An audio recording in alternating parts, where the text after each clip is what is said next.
हमारा जो आज का टॉपिक, उस टॉपिक का नाम है फ्रेंड फंक्शन। मैं फ्रेंड फंक्शन स्टार्ट करने से पहले जो हमने ऑब्जेक्ट ओरिएंटेड के बेसिक प्रिंसिपल में पढ़ा है, वो हमने ये पढ़ा है कि we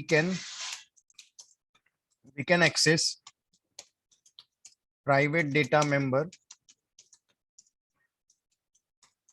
inside the class, but we cannot access outside the class. हम क्लास के अंदर तो एक्सेस कर सकते हैं उन्हें, लेकिन हम क्लास के बाहर क्या नहीं कर सकते, एक्सेस नहीं कर सकते। हम उन्हें क्लास के बाहर क्या नहीं कर सकते, एक्सेस नहीं कर सकते, क्योंकि उनका जो भी चीजें प्राइवेट में होती हैं, वो चीजें क्लास के अंदर ही उनका स्कोप होता है। But with the help of friend function, we can access private data members outside the class। हम क्लास के बाहर भी एक्सेस कर सकते हैं, लेकिन किसकी मदद से, फ्रेंड फंक्शन की मदद से। किसकी मदद से, तो फ्रेंड फंक्शन की मदद से हम आउटसाइड द क्लास भी एक्सेस कर सकते हैं। But we can not access fully, हम फुल्ली एक्सेस नहीं कर सकते।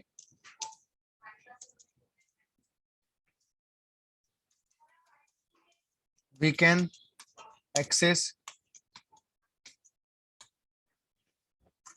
Access partially. सवाल ये उठता है कि अब ये पार्शियली का क्या मतलब होता है, हम पार्शियली उनको कैसे एक्सेस कर सकते हैं। प्राइवेट में रखी गई चीजों को फुल्ली एक्सेस नहीं कर सकते, पार्शियली कैसे एक्सेस कर सकते हैं यूजिंग फ्रेंड फंक्शन। तो चलिए मैं जाता हूं, मैं जो प्रीवियस एग्जांपल है ना वो फिर से लेता हूं, और फिर उसको एज अ फ्रेंड फंक्शन में उसको मैं क्या कर देता हूं, कन्वर्ट कर देता हूं।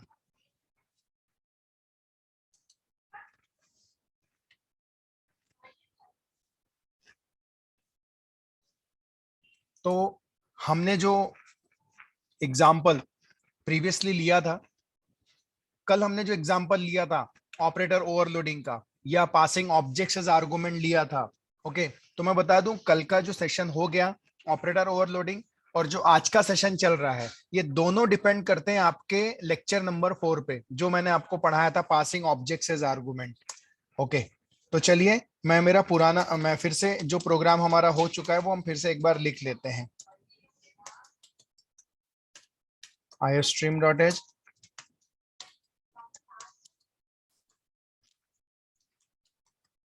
conio.h complex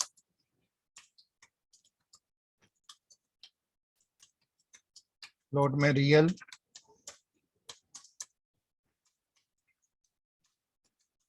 पब्लिक, हमेशा की तरह रीड नाम का member function, C out /n, enter the real and imaginary value,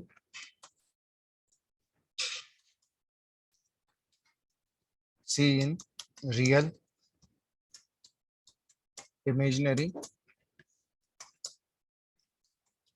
void of right, C out real imaginary, void of right। इसको मैं क्लोज करता हूं, और क्लोज करने के बाद void of main लिखता हूं। कुछ नया नहीं लिख रहा हूं, जो प्रोग्राम हम कर चुके हैं वही प्रोग्राम लिख रहे हैं। Class complex C1, C2, C3, इस तरह से लिए थे। मैं बोलता हूँ C1 dot read, C2 dot read, फिर हम बोलते थे C3 is equal to C1 dot add of bracket में C2 बोलता था। जब ये लाइन एग्जीक्यूट होती थी, मैं आपसे पूछता था कि सर ये क्या है, ये क्या है,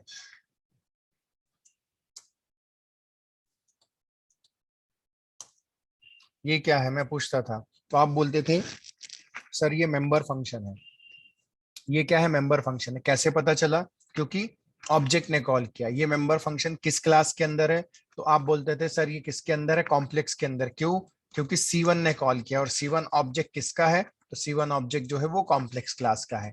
इस मेंबर फंक्शन में टोटल आर्गुमेंट कितनी है? एक है। उसका टाइप क्या है? कॉम्प्लेक्स। और रिटर्न टाइप क्या होगा? C3। C3 का टाइप क्या हुआ? कॉम्प्लेक्स, इसलिए उसका रिटर्न टाइप भी क्या होगा?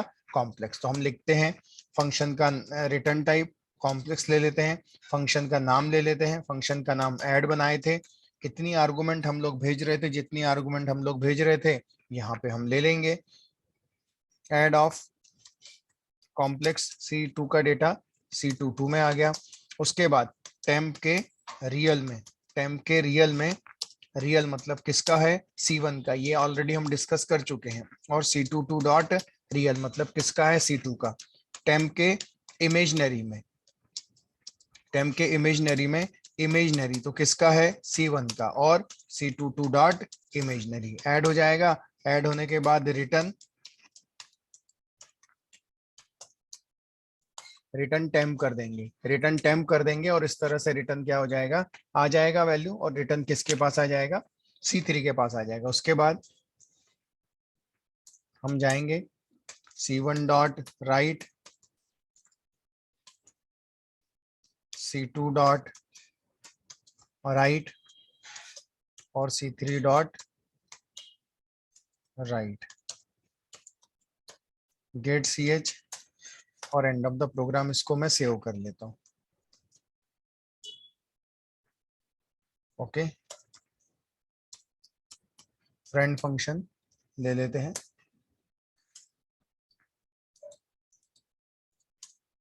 देखो ये जो प्रोग्राम मैंने बनाया, ये प्रोग्राम हो चुका है। इस प्रोग्राम को हमने नाम भी दिया था कि passing objects as argument, passing objects as argument. जब मैं ये लाइन एग्जीक्यूट करूंगा, ये वाली, देखो पूरा प्रोग्राम ही हम लोग फिर से एग्जीक्यूट करते हैं जो हमारा हो चुका था प्रीवियस में। आपको ऑलरेडी एरर किस चीज का है? Return type of the function, name of the function, return type बोला है कॉम्प्लेक्स ऐड। एक सेकेंड देखना पड़ेगा एरर क्यों दे, undefined symbol. Sir okay, temp को डिफाइन नहीं किया। करेक्ट करेक्ट, टेम्प को डिफाइन नहीं किया हमने। टेम्प का टाइप हम बता देते हैं कॉम्प्लेक्स। ओके, हम जाते हैं और हम इसको रन करते हैं।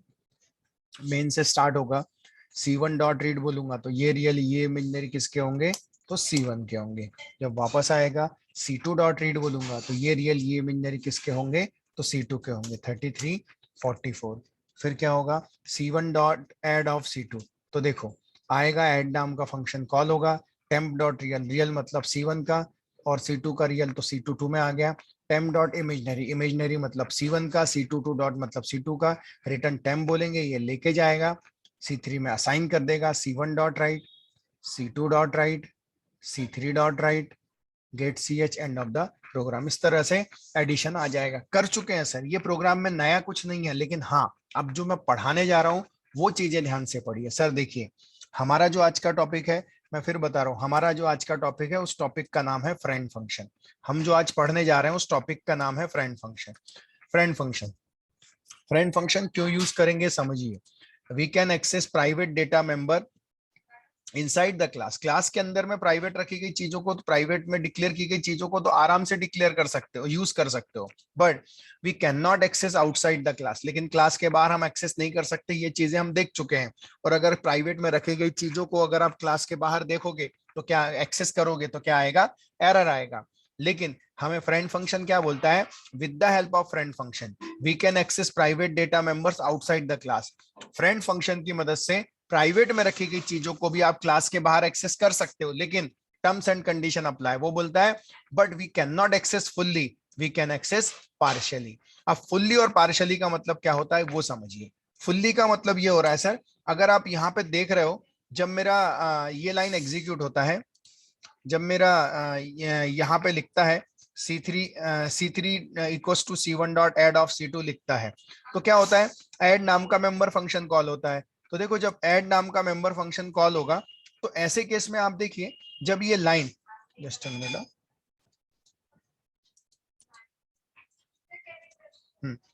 जब ये लाइन एग्जीक्यूट होती है, ये वाली लाइन एग्जीक्यूट होती है, C3 equal to C1 dot add of C2, तो जब ये कॉल होता है तो देखो यहाँ पे रियल डायरेक्ट एक्सेस है, यहाँ पे इमेजनरी डायरेक्टली एक्सेस है। एटलीस्ट एक तो भी चीजें एक्सेस डायरेक्टली की जा रही है, लेकिन फ्रेंड फंक्शन में हम फुल्ली एक्सेस नहीं कर सकते। आप देखोगे जब मैं फ्रेंड फंक्शन बनाऊंगा तो मैं कोई भी चीजों को रियल इमेजनरी को एक्सेस तो करूंगा, लेकिन कहीं भी फ्रेंड फंक्शन के अंदर ऐसा रियल ऐसा इमेजनरी डायरेक्टली नहीं लिखा होगा, ऐसा नहीं लिखा होगा। चलिए अब हम पढ़ने जा रहे हैं। किसी ने आपसे पूछा कि क्या प्राइवेट में रखी गई चीजों को आप क्लास के बाहर एक्सेस कर सकते हो, तो आपका बेसिक आंसर तो रहेगा नहीं, लेकिन with the help of friend function हम एक्सेस कर सकते हैं, लेकिन we can not access fully, sorry, we can access partially. हम कैसे एक्सेस कर सकते हैं, उन्हें पार्शियली एक्सेस कर सकते हैं। कैसे करेंगे, ध्यान दो, थोड़ा सा ध्यान दो। मैं जाता हूं, ये पूरा हटा देता हूं अभी यहां से, और ये जो लाइन आप देख रहे हो ये वाली, इसको थोड़ा हम ज्यादा टारगेट करेंगे, इसी लाइन पे ध्यान देना, बाकी लाइनों पे फिलहाल ऊपर नीचे ध्यान मत देना। मैं अभी ऐसा लिखा था ना, C3 equal to C1 dot add of C2, थोड़ी देर के लिए मैं इसको कमेंट कर देता हूं। मैंने इसको कमेंट कर दिया, और ठीक कमेंट के पहले देखो मैं क्या लिख रहा हूं, उस पर ध्यान दो। कमेंट के पहले मैं लिख रहा हूं C3 is equal to add of bracket में C1 कॉमा C2। अब मुझे आप बताइए ये क्या है।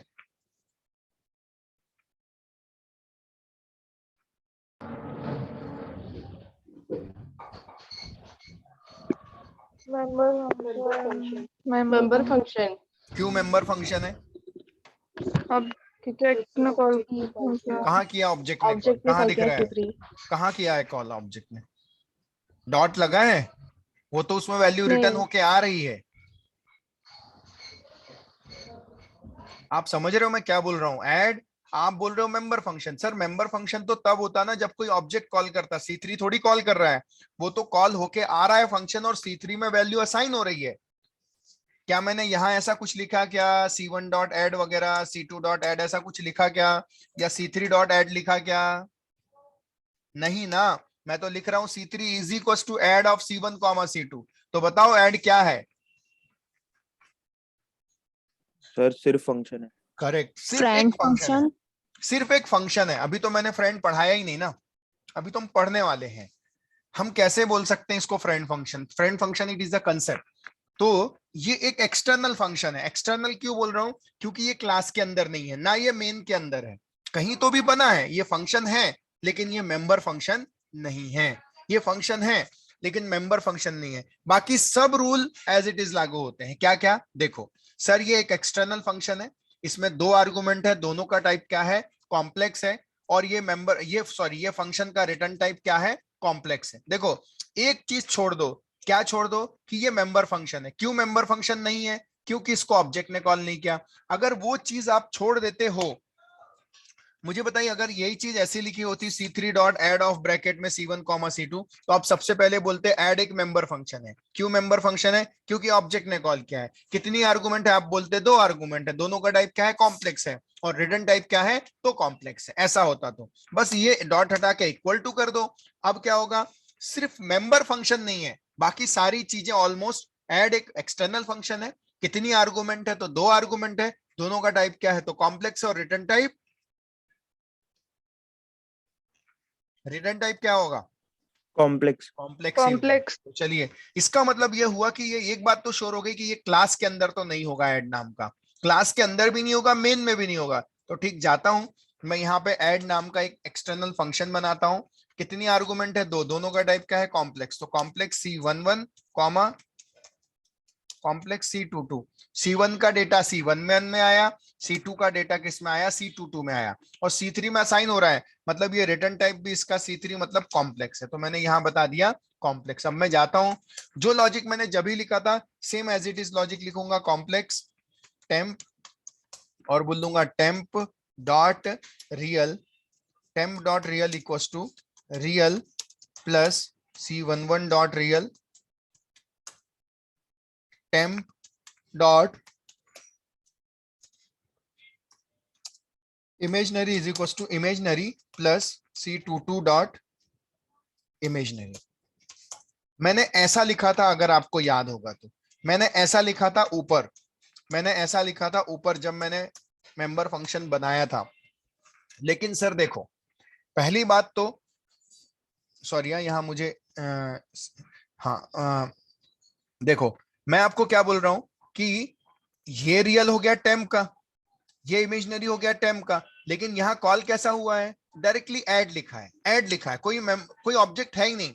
C1 का C1 में आया, C2 का C2 में आया, तो यहाँ पे रियल नहीं लिख सकते हम यहाँ पे रियल नहीं लिख सकते। हमें क्या करना पड़ेगा, यहाँ जाना पड़ेगा और यहाँ जाके लिखना पड़ेगा C11 डॉट रियल, और यहाँ लिखना पड़ेगा C22 dot real, C22 dot real. उसी तरह से C11 डॉट इमेजिनरी, और उसके बाद जो आप देख रहे हो C22 डॉट इमेजिनरी, और रिटर्न टेम्प बोल देंगे। तो सर देखो, अगर आप गौर से देखोगे तो पहली बात तो ये मेंबर फंक्शन था ही नहीं, ये मेंबर फंक्शन नहीं था, ये सिंपल फंक्शन था, तो सिंपल कॉल हो गया। कितनी आर्गुमेंट आ गई, 2 आर्गुमेंट, दोनों का टाइप क्या, कॉम्प्लेक्स, और रिटर्न टाइप C3 मतलब कॉम्प्लेक्स है। तो देखो, मैंने C1 का डेटा C11 में रिसीव किया, C2 का C22 में रिसीव किया, और ये रियल मतलब किसका, तो C1 का, ये रियल मतलब किसका, तो ये C2 का, करेक्ट है। ये इमेजिनरी किसका, तो C2 का, ये इमेजिनरी किसका, तो C1 का। फाइनली ऐड हो गया, रिटर्न टेम्प बोला, जब वो जाएगा और वो जाके किस में असाइन कर देगा, C3 में असाइन कर देगा, और उसके बाद क्या हो जाएगा, प्रिंट हो जाएगा। अब मैं आपसे एक बेसिक क्वेश्चन पूछना चाहता हूं। अज्यूम करो आप शाहरुख खान से मिलने जा रहे हो मुंबई में, शाहरुख खान के बंगले में आप पहुंचते हो, और उसके बाद आप सीधा सिक्योरिटी गार्ड को बोलते हैं, अरे शाहरुख तो मेरा दोस्त है, अजय देवगन तो मेरा दोस्त है, मैं मिलने जा रहा हूं। तो क्या आपको जो सिक्योरिटी गार्ड है वो जाने देगा या नहीं जाने देगा? नहीं जाने देगा। नहीं। क्यों नहीं जाने देगा? प्रॉपर आइडेंटिटी नहीं है ये। प्रॉपर मतलब उसको वो बोल रहा है, इससे थोड़ी मानेगा। वो क्या करेगा, शाहरुख खान से पूछेगा, फोन लगाएगा कि सर इस नाम का पर्सन आया है, क्या वो आपके पहचान का है? अगर शाहरुख बोलेगा हाँ है, तो अलाउ करेंगे, वरना अलाउ नहीं करेंगे। सेम चीज सर, आपने पता है क्या किया है, आपने सबसे इंपॉर्टेंट चीज, प्राइवेट में रखी गई चीजें, ये रियल और इमेजिनरी है, कितनी इंपॉर्टेंट चीजें हैं जो प्राइवेट में रखी गई चीजों को आपने आपने क्लास के बाहर एक्सेस किया है। और प्रिंसिपल सबसे पहले ये बोलता था कि भैया प्राइवेट में रखी गई चीजों का आप क्लास के बाहर एक्सेस नहीं कर सकते, क्लास के बाहर आप क्या नहीं कर सकते, एक्सेस नहीं कर सकते। लेकिन हमें फिर पता चला कि with the help of friend function, हम फ्रेंड फंक्शन की मदद से क्लास में रखी गई चीजों को, क्लास में रखी गई, प्राइवेट में रखी गई चीजों को आउटसाइड द क्लास भी एक्सेस कर सकते हैं यूजिंग फ्रेंड फंक्शन। और हम कर तो रहे हैं, लेकिन इसके बाद ये फंक्शन क्या बोलता है कि भैया, ये फंक्शन क्या बोलता है, ये फंक्शन अपने सामने लिख, मैं फ्रेंड हूं, मैं जो है ना, मैं क्या हूं, फ्रेंड हूं। पता है इसने क्या किया, रियल इमेजिनरी को एक्सेस किया, और ये खुद अपने आप को बोल रहा है कि मैं फ्रेंड हूं, किसका, रियल का, इमेजिनरी का। जब आपका प्रोग्राम कंपाइल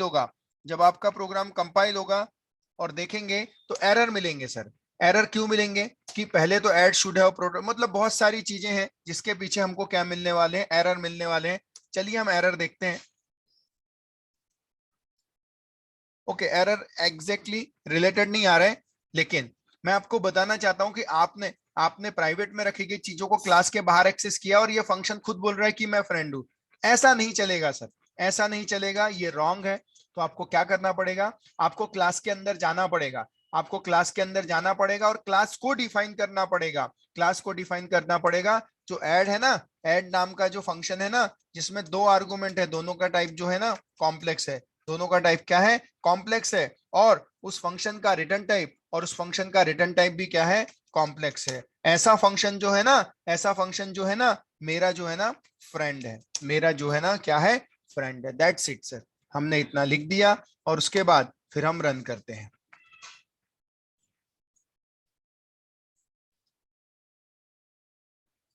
मेन से स्टार्ट। अच्छा, एरर अब किस लिए एरर है, अच्छा यहाँ डॉट लग गया, सॉरी, कॉमा चाहिए था।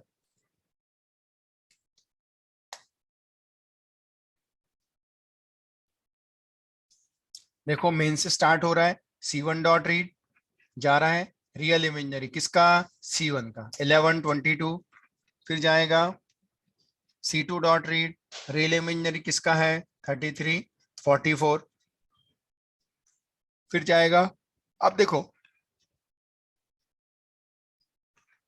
ऐड एक मेंबर फंक्शन नहीं है, ऐड एक एक्सटर्नल फंक्शन है। देखो नीचे आया C1 का डेटा C11 में, C2 का डेटा C22 में, C1 C2 का रियल ऐड हो गया टेम्प के रियल में, C1 C2 का इमेजिनरी ऐड हो गया टेम्प के इमेजिनरी में। रिटर्न टेम्प बोलेंगे, जाएगा साइन कर देगा C1 dot right, C2 dot right और C3 dot right, get CH end of the program, get CH end of the program. और इस तरह से देखो 11 प्लस 33 44, 22 प्लस 44 कितना आ गया 66। तो हमें ये पता चला कि with the help of friend function, आखिर ये फंक्शन जो है ये फ्रेंड है, इसको मैं हटा देता हूं, इसकी जरूरत नहीं है।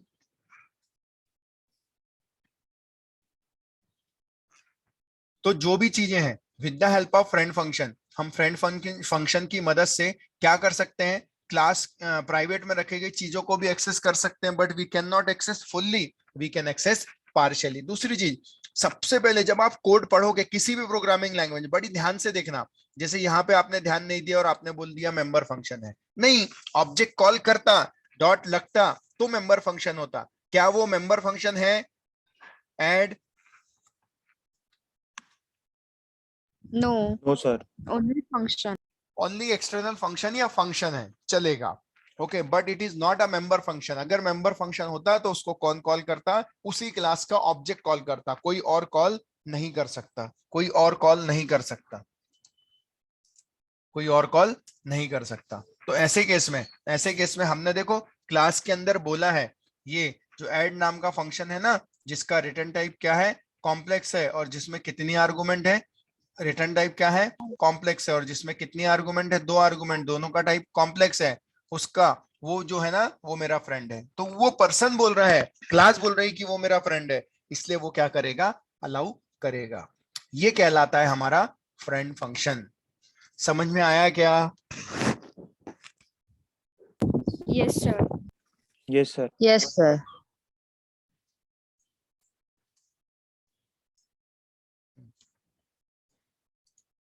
चलिए अब हम आगे बढ़ते हैं। Very very very very important topic start कर रहा हूं सर मैं आज से। आज का जो टॉपिक है उस टॉपिक का नाम है कंस्ट्रक्टर। कंस्ट्रक्टर कि ऑब्जेक्ट ओरिएंटेड में कंस्ट्रक्टर क्या होता है, ऑब्जेक्ट ओरिएंटेड में कंस्ट्रक्टर क्या होता है। मैं फिर बोलता हूं सर, आगे चल के चाहे आप जावा पढ़ो, चाहे आप PHP पढ़ो, चाहे कोई भी प्रोग्रामिंग लैंग्वेज करो, कोई भी प्रिंसिपल कभी नहीं बदलने वाले सर। प्रिंसिपल जो रहेंगे वो क्या रहेंगे, सेम रहेंगे। प्रिंसिपल जो रहेंगे वो सेम रहेंगे। सिंटेक्स बदल सकते हैं लेकिन प्रिंसिपल कभी नहीं बदल सकते। तो कंस्ट्रक्टर डिफाइन करते वक्त हम एक ही चीज बोलेंगे कि कंस्ट्रक्टर क्या है। So a constructor is a special type of member function, special type of member function, name of the class and member function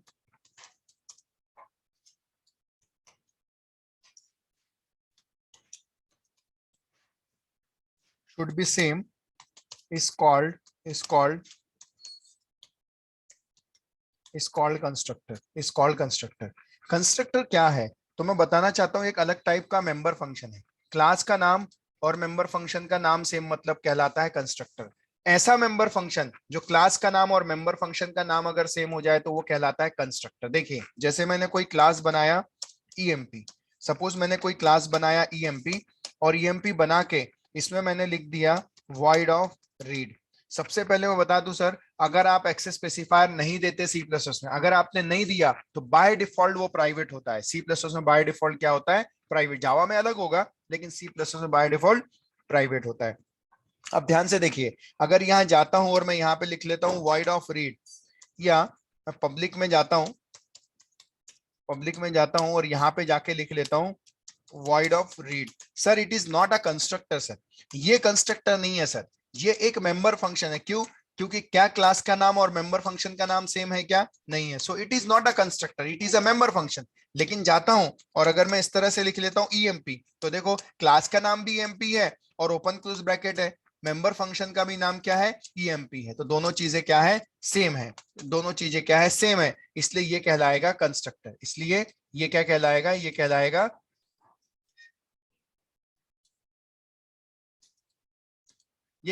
it is a member function. ये एक मेंबर फंक्शन है, ये एक member function, but it is not a member function, it is a constructor, it is a constructor, it is called as a member function.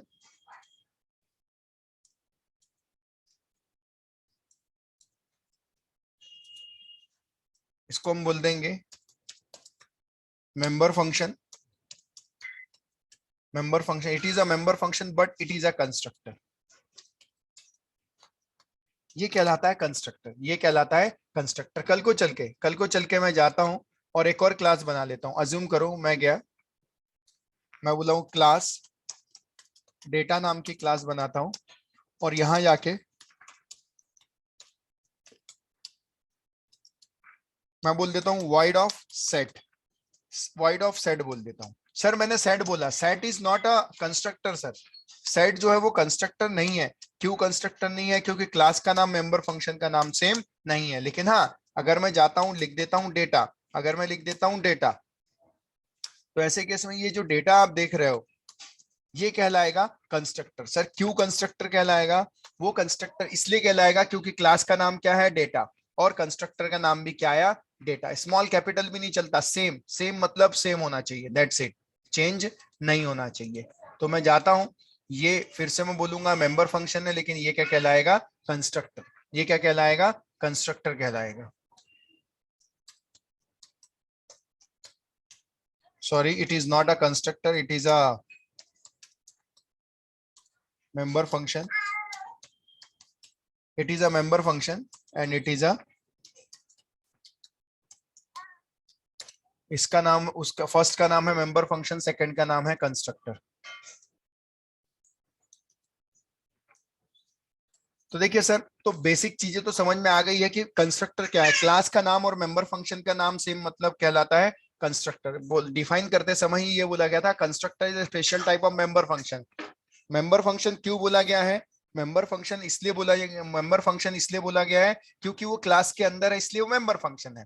लेकिन special type क्यों है, क्योंकि class का नाम और मेंबर फंक्शन का नाम से मतलब कहलाता है कंस्ट्रक्टर। क्या कहलाता है, कंस्ट्रक्टर। क्लास का नाम, मेंबर फंक्शन का नाम सेम मतलब कहलाता है कंस्ट्रक्टर। तो चलिए इसके कुछ फीचर्स देखते हैं, इसके कुछ पॉइंट्स हम लोग स्टडी करते हैं। सबसे पहला पॉइंट हम जाते हैं, फिर से हम एक बार लिखते हैं यहाँ पे, कंस्ट्रक्टर के फीचर्स बोलते हैं। कंस्ट्रक्टर क्या है, name of the class,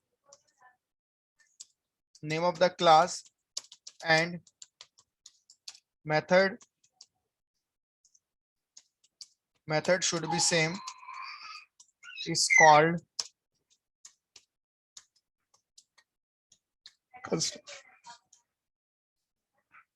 name of the class, name of the class and member function should be same is called as constructor। Class का नाम और मेंबर फंक्शन का नाम सेम कहलाता है कंस्ट्रक्टर। दूसरा पॉइंट आप गौर से देखो, there are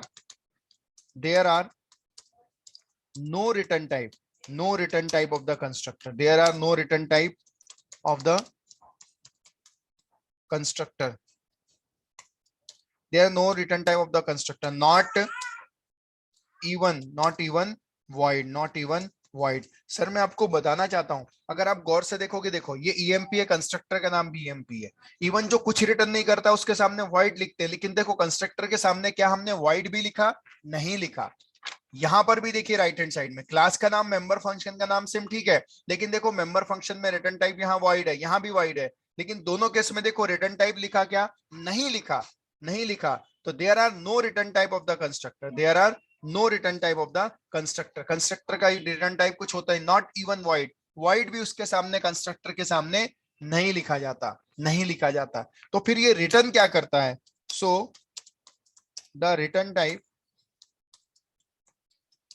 return type of constructor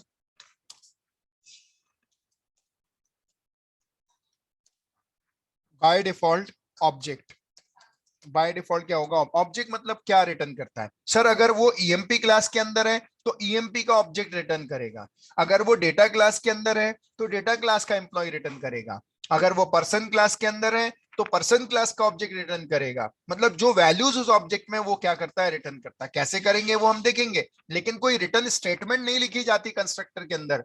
by default उसका रिटर्न टाइप क्या होता है, जो ऑब्जेक्ट का टाइप होता है, ईएमपी का टाइप है ईएमपी रिटर्न टाइप करेगा, डेटा का टाइप है तो क्या रिटर्न करेगा, डेटा रिटर्न करेगा। इस तरह से प्रोसेस चलेगा। तो मैंने आपको दूसरा पॉइंट बताया। अब हम तीसरे पॉइंट की तरफ बढ़ते हैं। सर मेंबर फंक्शन जो wide of read wide of set, जब आपको जरूरत पड़ती तो आप इन मेंबर फंक्शन को कॉल करते हो, इन मेंबर फंक्शन को कॉल करते हो। कंस्ट्रक्टर को हमें कॉल करने की जरूरत नहीं, वो अपने आप कॉल होता है। तो next point, constructor can be called automatically. Constructor can be call automatically once for each object. हर ऑब्जेक्ट के लिए कितनी बार, एक बार। वंस फॉर ईच ऑब्जेक्ट, हर ऑब्जेक्ट के लिए एक बार। At the time of object creation.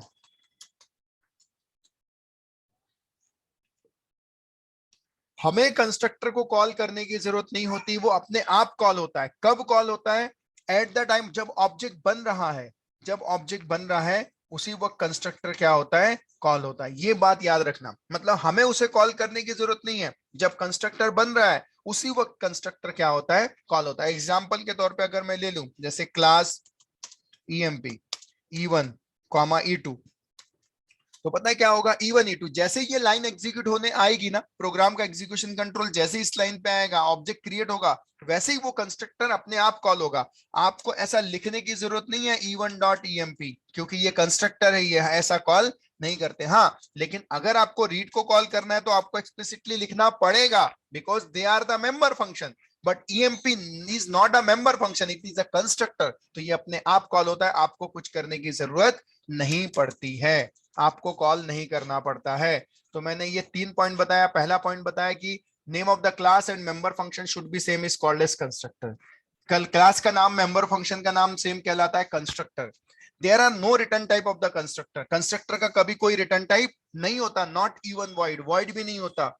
Okay लेकिन फिर भी कंस्ट्रक्टर का रिटर्न टाइप क्या होता है, ऑब्जेक्ट। ऑब्जेक्ट मतलब अगर ईएमपी के अंदर है तो ईएमपी टाइप, डेटा के अंदर है तो डेटा टाइप, जिसके अंदर है वो उसका टाइप होता है।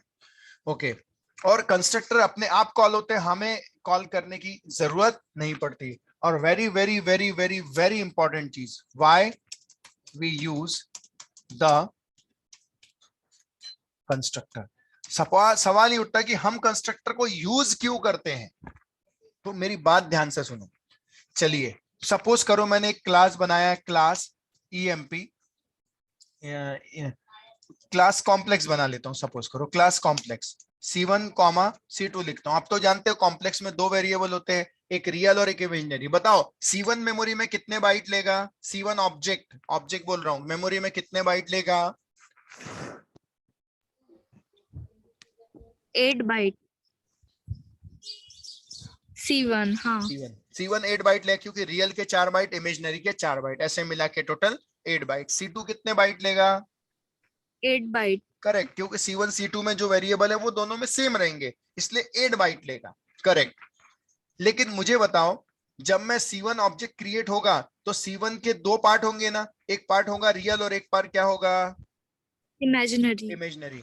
मुझे बताओ उनमें क्या वैल्यू रखी है। अगर मैं जाता हूं थोड़ी देर के लिए मैं जाता हूं और नीचे मैं ऐसा लिखता हूं, सपोज करो मैंने क्लास कॉम्प्लेक्स वगैरह सब बना ली, या फिर हमारे पास ऑलरेडी बनाया प्रोग्राम है। मैं आपसे यही पूछ लेता हूं ना, अब मुझे आप बताइए, जब मैं ये लाइन एग्जीक्यूट करूंगा, ये पहली लाइन, लाइन नंबर ये वाली लाइन, जब मैं क्लास कॉम्प्लेक्स बोलूंगा, C1 comma C2 comma C3 बोलूंगा, तो बताओ C1 मेमोरी में कितने बाइट लेगा, C2 कितने बाइट लेगा और C3 कितने बाइट लेगी।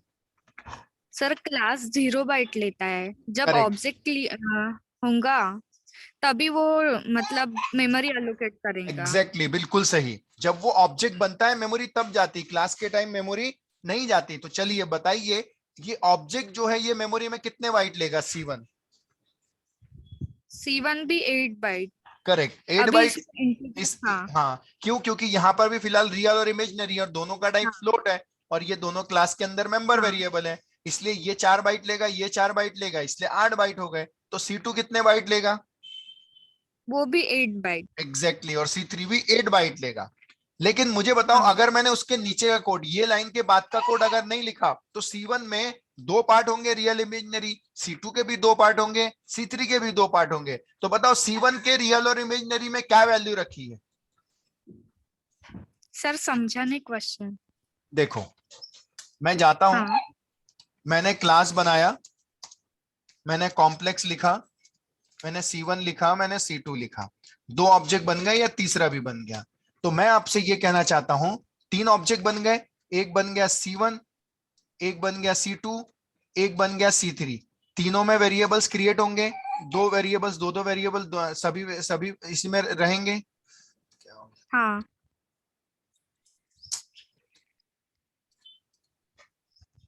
इसमें भी रहेगा रियल, इसमें भी रहेगा इमेजिनरी, ओके, इसमें भी रहेगा रियल, इसमें भी रहेगा इमेजिनरी, और इसमें भी रहेगा रियल, और इसमें भी रहेगा इमेजिनरी। मेरा सवाल आपसे ये है, अभी फिलहाल रियल इमेजिनरी में वैल्यू कुछ भी नहीं रखा, तो बाय डिफॉल्ट क्या वैल्यू आएगी दोनों में? Garbage value. एग्जैक्टली, बिल्कुल सही। उसमें जो वैल्यू आएगी, वो वैल्यू जो आने वाली है वो आएगी गार्बेज वैल्यू, क्योंकि ये तो नेचर है ना, जब किसी वेरिएबल में कोई वैल्यू नहीं रखते तो उसमें क्या आ जाती है? Garbage value. गार्बेज वैल्यू आ जाती है सर, सभी में गार्बेज आएगी। लेकिन हम क्या चाहते हैं? हम ये चाहते हैं कि जैसे ही ये ऑब्जेक्ट बने, जैसे ही ये लाइन एग्जीक्यूट हो, C1 से तीनों ऑब्जेक्ट बने, इसमें गार्बेज वैल्यू ना आए, इसमें कुछ तो भी डिफॉल्ट वैल्यू आ जाए, कुछ तो भी ऐसी वैल्यू आ जाए ऑब्जेक्ट क्रिएट होते समय ही जो हम चाहते हैं, गार्बेज ना आए। तो हमने अभी पढ़ा, अगर आप गौर से देख रहे हैं, ओके, अगर आप गौर से देख रहे हैं तो महिमा जी आपका वीडियो चालू है, आप दिख रहे हैं? Okay, thank you. तो कहने का मतलब यह है कि why we use the constructor। देखो, अगर आप ध्यान से देखो तो तीसरा पॉइंट पढ़ो, constructor can be called automatically once for each object. हर ऑब्जेक्ट के लिए कितनी बार होगा? हर ऑब्जेक्ट के लिए वो कंस्ट्रक्टर एक बार कॉल होगा eight the time of object creation. जब ऑब्जेक्ट बना, मतलब जब ये लाइन एग्जीक्यूट हो रही होगी तभी होगा। So that's why constructor are used for the initialization purpose. That's it. मैं थोड़ा सा कल आके फिर रिवाइज कराऊंगा, आज के लिए मैं इतना ही लेता हूं। कल तक के लिए टाटा बाय बाय, एग्जिट। और एनी क्वेश्चन होगा तो प्लीज कॉल कर लीजिएगा। नो